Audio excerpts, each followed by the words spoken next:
Active voice के concept हम सीख चुके थे। अब हम शुरू करते हैं पैसिव वॉइस सीखना। देखो,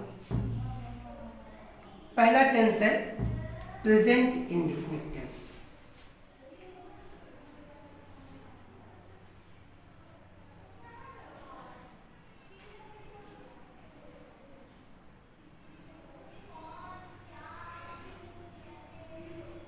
प्रेजेंट इंडेफिनिट टेंस हमने बताया था कि आपको कि जो टेंस है उस टेंस की पैसिव वॉइस सीखनी है, समझो। अब इस बात करते हैं इसके अफर्मेटिव सेंटेंस की।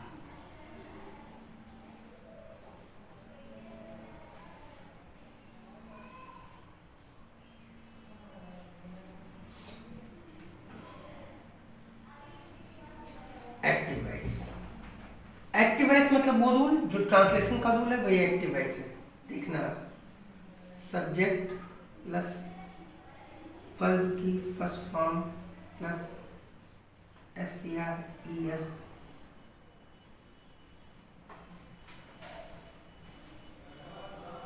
एक वचन के साथ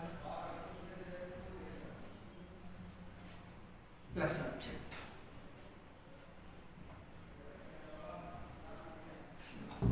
passive voice of subject plus is MR plus verb की third form plus by plus object.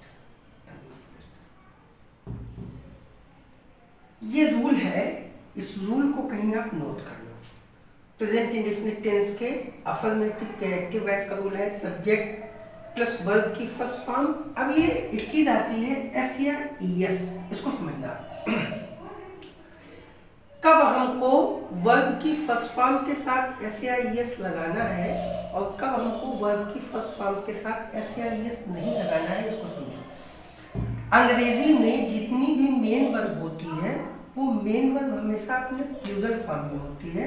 जैसे हमने लिखा सिंग, तो जो सिंग लिखा हुआ है ये प्लूरल फॉर्म में लिखा हुआ है। अब जब हम इसे सिंगुलर में चेंज करेंगे तो इसके आगे s जोड़ देंगे तो सिंग्स, ये सिंगुलर हो गया। अब अच्छा, हमने ये पढ़ा होगा कि SER-ES लगाने पर सिंगुलर से प्लूरल में चेंज होता है। समझो, वो जो चेंज होता है सिंगुलर से प्लूरल में, वो नाउन चेंज होता है। कि अगर हमने बॉय लिखा और अगर इसके आगे हमने s लगा दिया तो बॉयज हो गया, तो ये नाउन है। नाउन में जब आप SER-ES लगाते हो, कॉमन नाउन का ही प्लूरल बनता है, न प्रॉपर का बनता है, न मटेरियल का बनता है, न एब्स्ट्रैक्ट का बनता है, न कलेक्टिव का बनता है, तो आप कॉमन नाउन का बहुवचन बनता है।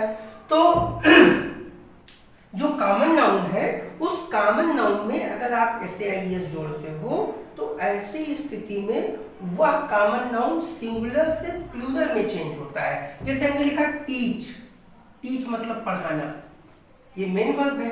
अब ये प्लूरल है। अगर हमने यहाँ पर लिख दिया TEACHES, टीच, अब ये सिंगुलर हो गया। अब ध्यान से देखना, अगर यहाँ ये टीच वर्ब है, ये प्लूरल है, और अगर टीच लिख दिया तो ये सिंगुलर हो गया।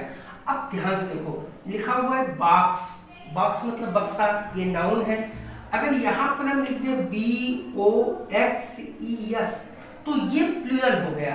इसका मतलब ये नाउन है और ये नाउन है, ये वर्ब है और ये वर्ब है। देखो, वर्ब में जब हमने s लगाया तो वर्ब मेन वर्ब की फर्स्ट फॉर्म। अब ध्यान देना, कभी भी मेन वर्ब की सेकंड या थर्ड फॉर्म में कोई परिवर्तन नहीं होता है। आपको ING लगाना है तो आप मेन वर्ब की फर्स्ट फॉर्म में लगाओगे, आपको SER-ES लगाना है तो आप मेन वर्ब की फर्स्ट फॉर्म में लगाएंगे।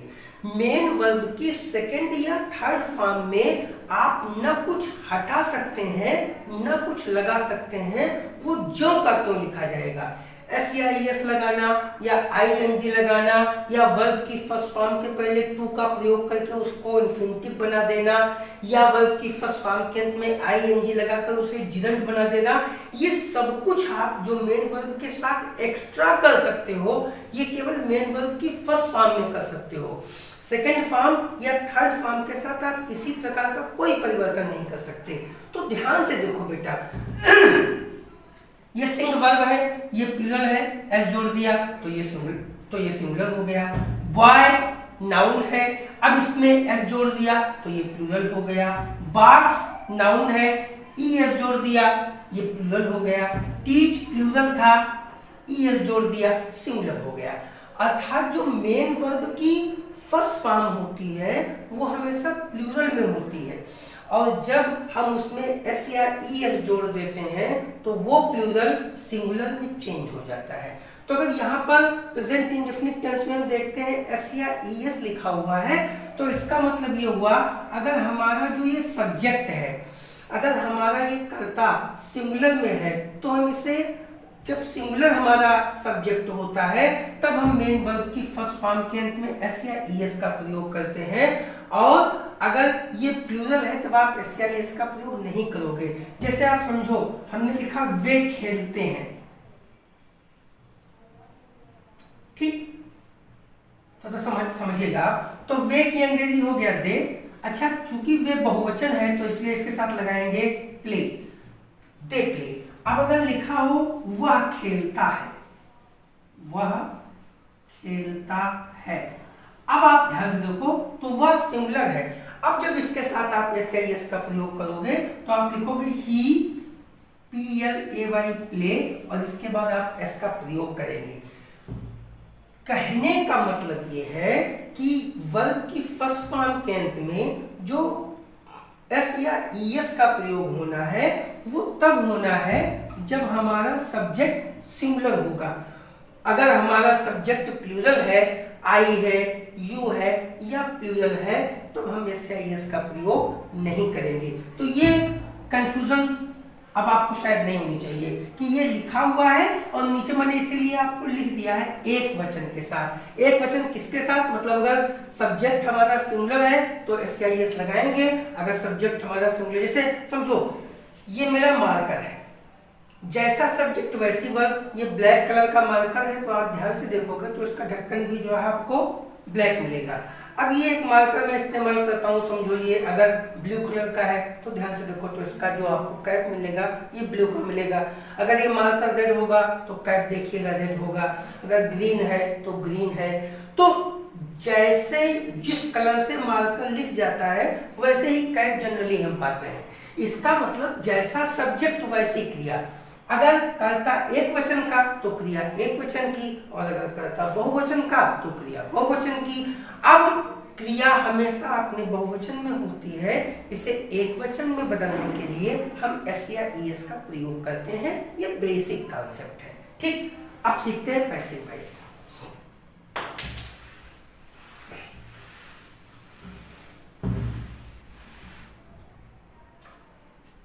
हमने लिखा प्रभा एक गीत गाती है।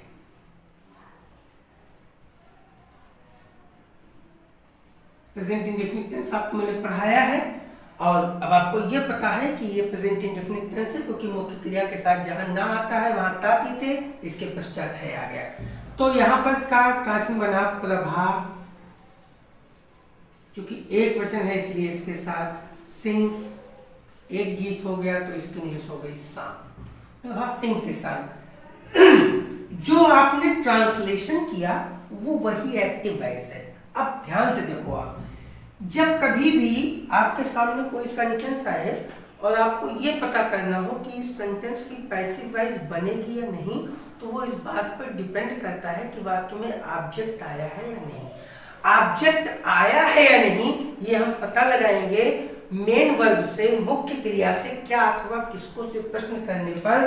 गाती है मेन वर्ब है, क्या गाती है, एक गीत हो गया, एक गीत आपको ऑब्जेक्ट मिल गया, इसका मतलब इस वाक्य की पैसिव वॉइस बनेगी।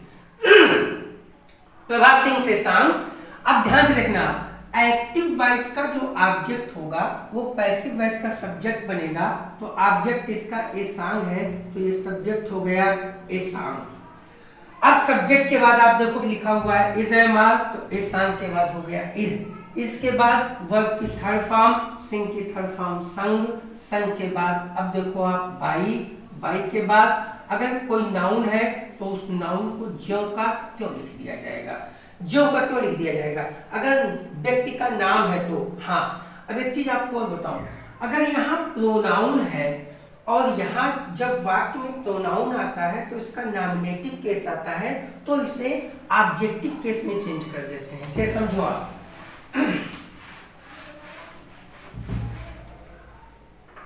प्रोनाउन अगर आपने पढ़ा होगा तो NOMINATIVE नॉमिनेटिव केस और दूसरा है ऑब्जेक्टिव केस।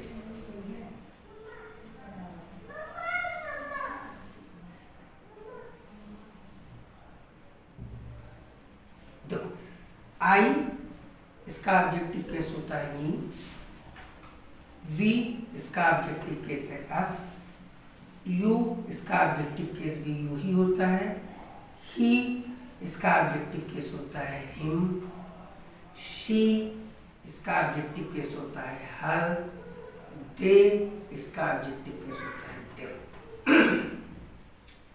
इसको कहीं नोट कर लीजिए आप, एक मिनट के लिए कहीं नोट कर लीजिए ताकि आपको समझने में आसानी रहे। अगर आप देखिए, अगर एक्टिव वॉइस में ऑब्जेक्टिव केस आया है, जब हम उसे पैसिव वॉइस में चेंज करेंगे तो ये जो ऑब्जेक्ट है ये इस सब्जेक्ट में चेंज होगा। Me will change into I, us will change into we, you will change into you, him will change into he, her will change into she and them will change into they. Clear? Note कर लिया आपने। अब अगर यहाँ object है तो यहाँ pronoun का सब्जेक्ट होगा, और अगर यहाँ नॉमिनेटिव केस आया है तो जब पैसिव वॉइस में चेंज करेंगे तो ये ऑब्जेक्टिव केस में चेंज होगा। इसको याद रखिएगा। एक्टिव वॉइस का ऑब्जेक्ट पैसिव वॉइस का सब्जेक्ट होता है और एक्टिव वॉइस का सब्जेक्ट पैसिव वॉइस का ऑब्जेक्ट होता है। अगर वाक्य में नाउन आया है तो किसी प्रकार का कोई परिवर्तन नहीं किया जाएगा, किंतु अगर प्रोनाउन आया है तो हम उसे नॉमिनेटिव केस से ऑब्जेक्टिव केस में चेंज करेंगे और ऑब्जेक्टिव केस से नॉमिनेटिव केस में चेंज करेंगे। क्लियर? समझो आप।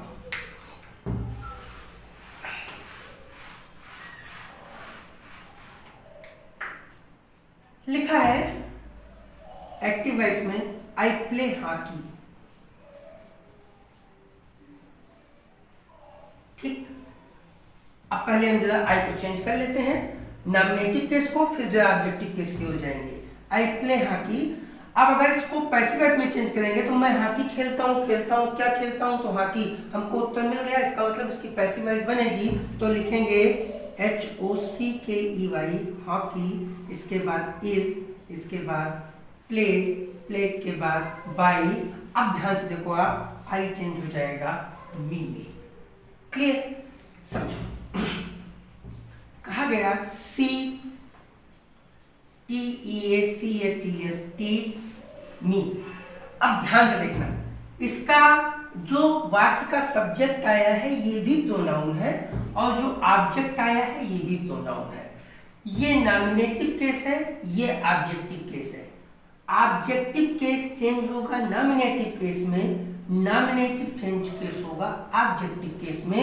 यानी हम मी को चेंज करेंगे आई में, तो पैसिव वॉइस देखो मी को चेंज किया गया आई के साथ हम लगाते हैं एम, इसके बाद टीच की थर्ड फॉर्म होती है टाट, टाट के बाद लिखते हैं बाई। अब ध्यान से देखो आप, शी विल चेंज इनटू हर, ये ध्यान देना है। अगर प्रोनाउन आया है तो दोनों तरफ देखिए, हमने क्या किया, यहाँ पर वाक्य में पहले प्रोनाउन रखा, ठीक, तो यहाँ पर जब प्रोनाउन रखा तो आई प्ले हॉकी रखा, तो यहाँ पर हमने आई को मी में चेंज कर दिया। अब हमने यहाँ भी प्रोनाउन रख दिया और यहाँ भी प्रोनाउन रख दिया। पहले वाले वाक्य में हमने दोनों नाउन रखे, दूसरे वाले वाक्य में सब्जेक्ट प्रोनाउन रखा, ऑब्जेक्ट नाउन रखा, तीसरे वाले वाक्य में हमने दोनों प्रोनाउन कर दिया। तो अब मैं उम्मीद करता हूं कि आपको ये कंफ्यूजन नहीं होगी। अगर नाउन आया है तो उसमें कोई परिवर्तन नहीं होगा। लेकिन अगर प्रोनाउन आया है तो ऑब्जेक्टिव केस चेंज हो जाएगा नॉमिनेटिव केस में, और नॉमिनेटिव केस चेंज हो जाएगा ऑब्जेक्टिव केस में। अब अच्छे कॉन्सेप्ट की बात करते हैं।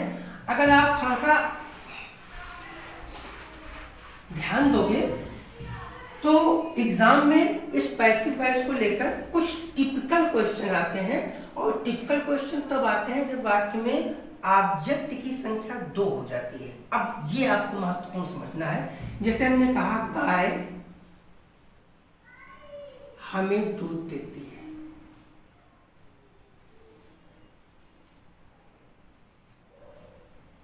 आप भैंस भी लिख सकते हैं, बकरी भी लिख सकते हैं, हमने गाय लिख दिया। तो गाय हमें दूध देती है। अब जरा 2 ऑब्जेक्ट हैं और दोनों ऑब्जेक्ट के कॉन्सेप्ट को आपको बहुत ध्यान से समझना है, बहुत ध्यान से। ये एग्जाम के लिए बहुत महत्वपूर्ण चीज है। अब देखना, देती है ये मेन वर्ब है। अच्छा, कौन देती है? गाय देती है, तो गाय हमारा सब्जेक्ट हो गया। अच्छा, किसको देती है? हमें देती है, तो ये हमारा ऑब्जेक्ट हो गया। अच्छा, क्या देती है? दूध देती है, तो ये ऑब्जेक्ट हो गया। अब इसको आप ऑब्जेक्ट फर्स्ट ऑब्जेक्ट सेकंड कर लो, इनडायरेक्ट ऑब्जेक्ट, डायरेक्ट ऑब्जेक्ट, सजीव ऑब्जेक्ट, निर्जीव ऑब्जेक्ट, लेकिन है 2 ऑब्जेक्ट। क्या से भी प्रश्न करने पर उत्तर मिला और इसको से प्रश्न करने पर भी उत्तर मिला। अब देखो इसके ट्रांसलेशन करने का तरीका समझो आप। गाय हमें दूध देती है, तो हम लिखेंगे द काउ, ये सब्जेक्ट हो गया। अच्छा, देती है तो गिफ्ट्स हो गया। अब समझिएगा, 2 ऑब्जेक्ट है हमारे पास, एक ऑब्जेक्ट है सजीव और दूसरा ऑब्जेक्ट है निर्जीव। ट्रांसलेशन करने के 2 तरीके हैं। आप चाहें तो पहले सजीव ऑब्जेक्ट को रखें और आप चाहें तो पहले निर्जीव ऑब्जेक्ट को रखें। तो हम पहले सजीव ऑब्जेक्ट को रखते हैं, तो हमें की अंग्रेजी हो गया अस, और इसके बाद दूसरा ऑब्जेक्ट हो गया milk. The cow gives us milk. अब देखो इस ट्रांसलेशन को करने का दूसरा तरीका सीखो आप। अब अगर आप चाहो कि भाई 2 ऑब्जेक्ट हैं और हम ये चाहते हैं कि निर्जीव ऑब्जेक्ट को पहले रख दिया जाए, सजीव ऑब्जेक्ट को हम बाद में रखें, तो इसका तरीका बनता है द काउ गिव्स, ये वर्ब जो का तो हो जाएगा। अब देखो यहां सजीव था, यहां निर्जीव था, 2 ऑब्जेक्ट थे। अब हम क्या करेंगे, पहले निर्जीव को रखेंगे, तो हम यहां लिख देंगे मिल्क। अब ध्यान देना, अगर वाक्य में 2 ऑब्जेक्ट आ रहे हैं और आप निर्जीव ऑब्जेक्ट को पहले लिख रहे हो, तो सजीव ऑब्जेक्ट के पहले आपको प्रीपोजिशन टू का प्रयोग करना पड़ेगा। ये बहुत ध्यान से समझिएगा। The cow gives milk to us. अगर हमने टू का प्रयोग नहीं किया तो ये वाक्य शुद्ध हो जाएगा। इस कंडीशन में ये दोनों 100% सही है। थोड़ा सा एक एग्जांपल और लेते हैं। वह मुझे हिंदी पढ़ाती है। ठीक, अब समझना, वह मुझे हिंदी पढ़ाती है। पढ़ाती है मेन वर्ब हो गया। कौन पढ़ाती है? वह पढ़ाती है, वो सब्जेक्ट हो गया। क्या पढ़ाती है? हिंदी पढ़ाती है, पहला ऑब्जेक्ट हो गया। किसको पढ़ाती है? मुझे पढ़ाती है, दूसरा ऑब्जेक्ट हो गया। ये निर्जीव है और ये सजीव है। अब ध्यान से देखो आप, वह की हिंदी हो गई सी, इसके बाद TEACHES टीच। अब ध्यान देना, हम चाहे तो पहले सजीव ऑब्जेक्ट को लिख दें, तो हम लिख देंगे मी। अब इसका हमने लिख दिया हिंदी। अच्छा, एक चीज गौर करो, हमने जो यहाँ हिंदी लिखा है ये H इसका कैपिटल लेटर से लिखा है। अच्छा, अगर यहीं पर मैथ्स लिखा होता ना तो हम MATHS इसको स्मॉल लेटर से लिखते।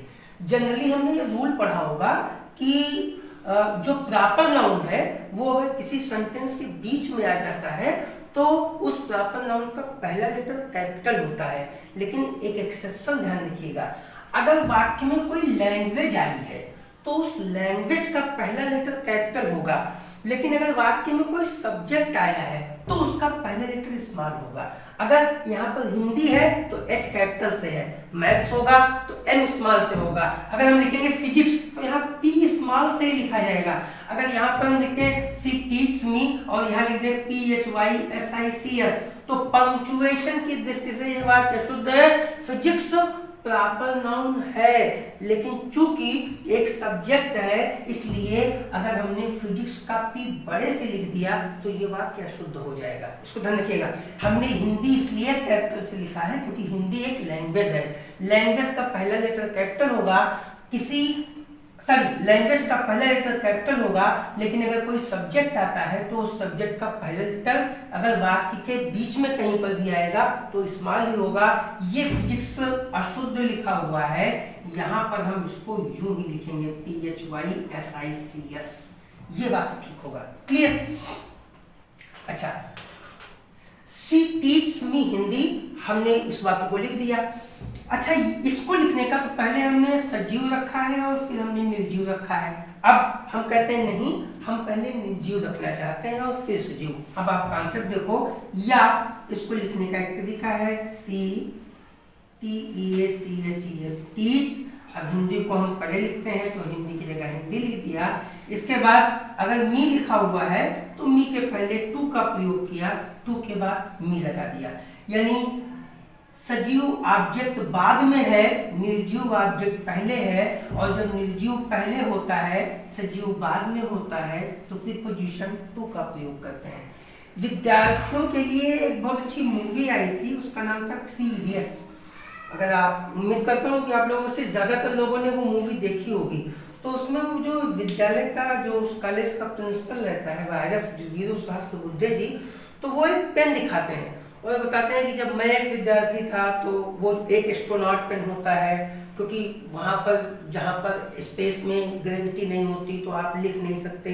तो लाखों डॉलर ईजाद करने के बाद वैज्ञानिकों ने इस पेन का आविष्कार किया कि हम किसी भी जीरो टेम्परेचर पर, जीरो ग्रेविटी पर लिख सकते हैं। क्योंकि अगर यहाँ पर मैं लिख रहा हूँ तो साइंस का रूल है कि पृथ्वी का ग्रेविटेशनल फोर्स इसको अपने नीचे खींच रहा है, तो स्याही नीचे क्यों जा रही है? हर चीज का ग्रेविटेशन है। समझ लो हमारी अर्थ है, तो अगर हमारा वजन यहाँ पर 60 किलोग्राम है तो आप जानते हो कि अगर आप मून पर जाओगे तो आपका जो वेट है वो इसका 1/6 हो जाएगा।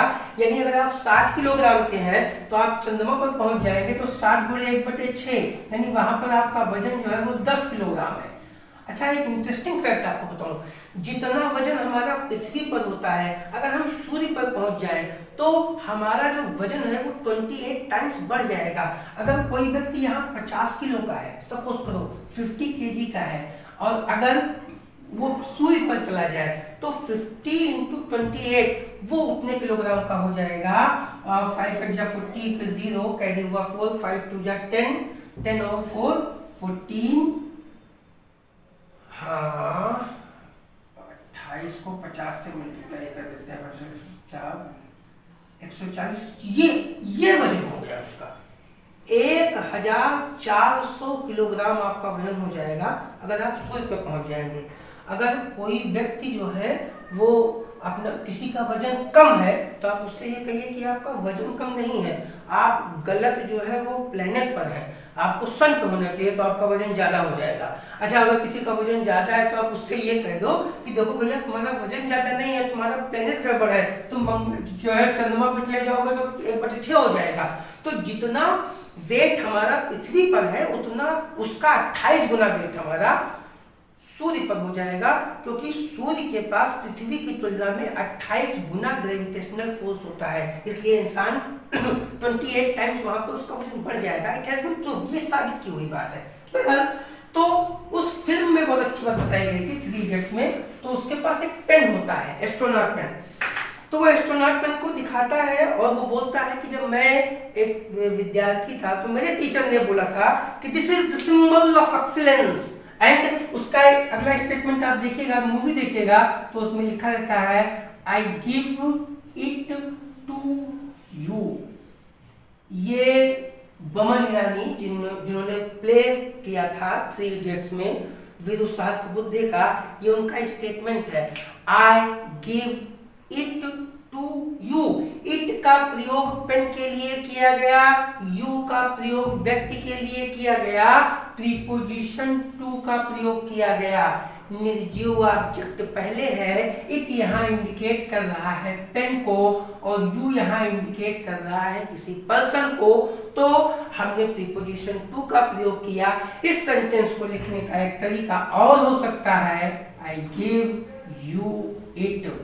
ये भी 100% सही होता, लेकिन वहां पर इसका प्रयोग किया गया। अगर आप मूवी देखते हैं तो वहां पर I give it to you, तो इट का प्रयोग किस लिए किया गया? क्योंकि इट दर्शा रहा है किसको? पेन को, और पेन है निर्जीव ऑब्जेक्ट। तो जब कभी हम ट्रांसलेशन करेंगे व्हेनेवर और वाक्य में दोनों ऑब्जेक्ट आ जाए, सजीव भी आ जाए और निर्जीव भी आ जाए, तो ऐसी स्थिति में आप चाहो तो सजीव ऑब्जेक्ट को पहले लिख दो, निर्जीव ऑब्जेक्ट को उसके बाद लिख दो। किंतु अगर आप निर्जीव ऑब्जेक्ट को पहले लिखते हैं तो आपको सजीव ऑब्जेक्ट के पहले प्रीपोजिशन टू का प्रयोग करना पड़ेगा, ना करने पर वो वाक्य अशुद्ध होगा। अब इसका कॉन्सेप्ट जो पैसिव वॉइस में है वो बहुत महत्वपूर्ण है, उस पर फोकस करते हैं। ध्यान से देखिए, आप इसको निकालते हैं और अब कॉन्सेप्ट की बात करते हैं। ध्यान से देखो, आपके एग्जाम में सेंटेंस आ गया the cow gives us milk, ये एक्टिव वॉइस है। बहुत ज्यादा बारीकी से समझिएगा, ये विद्यार्थियों को बहुत कंफ्यूज करता है। हम इस सेंटेंस की पैसिव वॉइस बना रहे हैं, इसको मिटा देता हूं ताकि कंफ्यूजन ना रहे। ये एक सेंटेंस है और इस सेंटेंस की हमको पैसिव वॉइस बनानी है। अब इस सेंटेंस में सजीव दो ऑब्जेक्ट आया है, सजीव पहले है और निर्जीव ऑब्जेक्ट बाद में है। आप जिस ऑब्जेक्ट को चाहें उस ऑब्जेक्ट को सब्जेक्ट बना सकते हैं। अस को हमने सब्जेक्ट बनाया तो लिख दिया वी। अब वी के साथ हम प्रयोग करते हैं इज एम आर, तो वी के साथ हम आर का प्रयोग करेंगे। आर के बाद वर्ब की थर्ड फॉर्म आ जाएगी तो हो जाएगा गिवन। अच्छा, अगर वाक्य में दो ऑब्जेक्ट आए हैं और आपने सजीव ऑब्जेक्ट को सब्जेक्ट बनाया है, तो निर्जीव ऑब्जेक्ट को वर्ब की थर्ड फॉर्म के बाद आप ज्यों का त्यों लिख दोगे, तो वी आर गिवन मिल्क। अब इसके बाद बाय द काउ। ध्यान से देखना, दो ऑब्जेक्ट थे, फिर से बता रहा हूं, दो ऑब्जेक्ट थे, पहले सजीव आया था, बाद में निर्जीव आया था। सजीव ऑब्जेक्ट को हमने सब्जेक्ट बनाया, निर्जीव ऑब्जेक्ट को हमने वर्ब की थर्ड फॉर्म के बाद ज्यों का त्यों लिख दिया। पहली चीज, कोई दिक्कत नहीं है। अगर दो ऑब्जेक्ट आया है तो दूसरा ऑब्जेक्ट वर्ब की थर्ड फॉर्म के बाद लिखा जाएगा। अब देखो आप, या इसी सेंटेंस को लिखने का एक तरीका और है, हम चाहें तो मिल्क को, क्योंकि एक्टिव वॉइस का ऑब्जेक्ट पैसिव वॉइस का सब्जेक्ट बनता है, तो ये तो कोई जरूरी नहीं है ना कि हम सजीव ऑब्जेक्ट को ही बनाएं, हम निर्जीव ऑब्जेक्ट को बना सकते हैं, उसको बनाते हैं। तो हमने लिख दिया मिल्क, मिल्क के बाद हमने लिख दिया इज के बाद हमने लिख दिया गिवन। अब ध्यान देना, निर्जीव ऑब्जेक्ट को हमने सब्जेक्ट बनाया, हमारे पास सजीव ऑब्जेक्ट बच गया। जब हम सजीव ऑब्जेक्ट को लिखेंगे तो हमें प्रीपोजिशन टू का प्रयोग करना पड़ेगा। Milk is given to us by the cow. ये दोनों वाक्य सही है। अगर यहां पर टू का प्रयोग न किया जाए और खाली अस का प्रयोग कर दिया जाए तो ये 100% अशुद्ध होगा। इसको ध्यान देना। अच्छा, सपोज करो, एक तो ये सेंटेंस हो गया। अच्छा, अब इसी सेंटेंस को जो हमने यहाँ पर एक्टिव वॉइस लिखी है, यहाँ पर अस पहले है, मिल्क पहले, मिल्क बाद में है, तो हमने इस वाक्य की पैसिव वॉइस दो प्रकार से बना ली। अब एक काम करते हैं, नॉन लिविंग ऑब्जेक्ट को पहले रख देते हैं, लिविंग ऑब्जेक्ट को बाद में लिखते हैं। एक्टिव वॉइस एग्जाम में आ गई, the cow gives milk to us. आप समझिएगा, यहां पर कॉन्सेप्ट है, यहां पर आपको सब फोकस करने की आवश्यकता है। एक्टिव वॉइस में निर्जीव ऑब्जेक्ट पहले है, सजीव ऑब्जेक्ट बाद में है, प्रीपोजिशन टू का प्रयोग किया गया है। जब कभी भी एक्टिव वॉइस को आप पैसिव वॉइस में बदलते हो तो ऐसी स्थिति में एक्टिव वॉइस में जितने शब्द आए हैं, आप चाहे वो प्रीपोजिशन हो, चाहे वो कंजंक्शन हो, चाहे वो नाउन हो, आप शब्दों को कम नहीं कर सकते, आप शब्द बढ़ा सकते हो। It is in your power, it is in your hand. अच्छा, अंग्रेजी में कहावत कही जाती है कि अब सब कुछ आपके हाथ में है, तो इसकी अंग्रेजी होती है the ball is in your court. The ball is in your court. अब ये नहीं कहना चाहिए कि ना सब कुछ आपके हाथ में है तो everything is in your hand, ये अंग्रेजी नहीं ठीक है। अगर हमको किसी से कहना है सब कुछ आपके हाथ में है तो हम कहेंगे the ball is in your court, मतलब सब कुछ आपके हाथ में है। कि देखिए, जो वाक्य हम हिंदी में बोलते हैं अगर हम उसको ज्यों का त्यों ट्रांसलेट करके इंग्लिश में बोलना चाहें तो वो नहीं सही होगा। हिंदी के अपने अलग इडियम्स हैं, हिंदी के अलग मुहावरे हैं, हिंदी के अलग लोकोक्तियाँ हैं, हिंदी के अलग अपने सिंबल्स हैं, हिंदी के अलग अपने प्रतीक हैं, अंग्रेजी के प्रतीक अलग हैं। जैसे अगर कोई व्यक्ति बहुत सीधा साधा है तो हम कहेंगे अरे भैया एकदम गाय है, जैसे बहुत सरल है। तो सरल मतलब सरल होना मतलब कि कोई व्यक्ति सीधा साधा है तो कहेंगे एकदम गऊ है, गाय है। लेकिन अगर आप इंग्लिश में कहोगे तो नहीं कहोगे he is like a cow, ना ना ना ना, he is as gentle as lamb, LAMB। Hindi के लिटरेचर में गाय सीधी है लेकिन इंग्लिश के लिटरेचर में लैम्ब सीधा है। अगर हम सीधेपन की तुलना हिंदी में गाय से कर सकते हैं लेकिन इंग्लिश में काउ नहीं लिखेंगे, इंग्लिश में लैम्ब लिखेंगे। जैसे एज क्लेवर एज फॉक्स, जैसे ब्लैक हमको लिखना है, मान लीजिए हमको कुछ लिखना है कि एकदम काला रंग हमको प्रतीक करना है तो हम करें कौवा के जैसा काला, कोयल के जैसा काला, भैंस के जैसा काला, तो काले का सिंबल हमने कुछ भी रखा हिंदी में। अगर इंग्लिश में हमको काले को लिखना है तो हम लिखेंगे EBONY, एबोनी। एबोनी आबनूस की एक लकड़ी होती है और उस लकड़ी का जो तना होता है वो बहुत काला होता है। तो इंग्लिश में अगर हम तुलना करते हैं तो फिर हम इंग्लिश में काले के लिए एबोनी का ही प्रयोग करेंगे। अब यहाँ पर हम as black as crow, as black as coal या एज ब्लैक एज बुफेलो इस प्रकार के टर्म का प्रयोग आप नहीं कर सकते। जैसे कहावतों में देखो आप, जैसे कहा गया है कि आप पछताए हो क्या जब चिड़िया चुग गई खेत। अगर इसको इनको इंग्लिश में लिखना है तो हम कहेंगे it is no use to cry over spilt milk, मतलब अगर दूध बिखर गया तो बिखरे हुए दूध पर चिल्लाने का कोई फायदा नहीं है। अब हम ये नहीं कर सकते, जैसे हमको ये लेना है नाच ना आवे आंगन टेढ़ा। अब सपोज करो इसको हमको इंग्लिश में बोलना है तो हम ये नहीं कर सकते कि if you do not know how to dance you will say that the earth is uneven, तो ये नहीं है। अब नाच ना आवे आंगन टेढ़ा को इंग्लिश में बोलना होगा तो आप कहोगे a bad carpenter quarrels with his tools, मतलब जो बढ़ई होता है जिसको ठीक से काम करना नहीं आता वो अपने औजार को दोष देता है। तो वहां पर नाचना गाना ये सारी बातें नहीं आएंगी। मन चंगा तो कठौती में गंगा। अब हमको इंग्लिश में बोलना है तो हम कहेंगे to pure is everything pure. अब इस वाक्य में न कहीं मन की अंग्रेजी है, न चंगा है, न कठौती है, न में है, न गंगा है।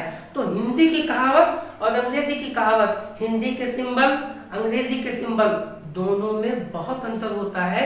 इसलिए ऐसा मत कीजिएगा कभी कि हिंदी के प्रतीकों को आप इंग्लिश के प्रतीक में लेकर चले आइए, ये नहीं ठीक होगा साहित्य की दृष्टि से। अब देखो the cow gives milk to us. अब ध्यान से देखो, एक्टिव वॉइस में अगर कोई शब्द आया है तो आप शब्द को बढ़ा सकते हैं। अगर यहाँ पर अस था, मिल्क था, तो देखो हमने यहाँ पर टू बढ़ा दिया, नो प्रॉब्लम एट ऑल।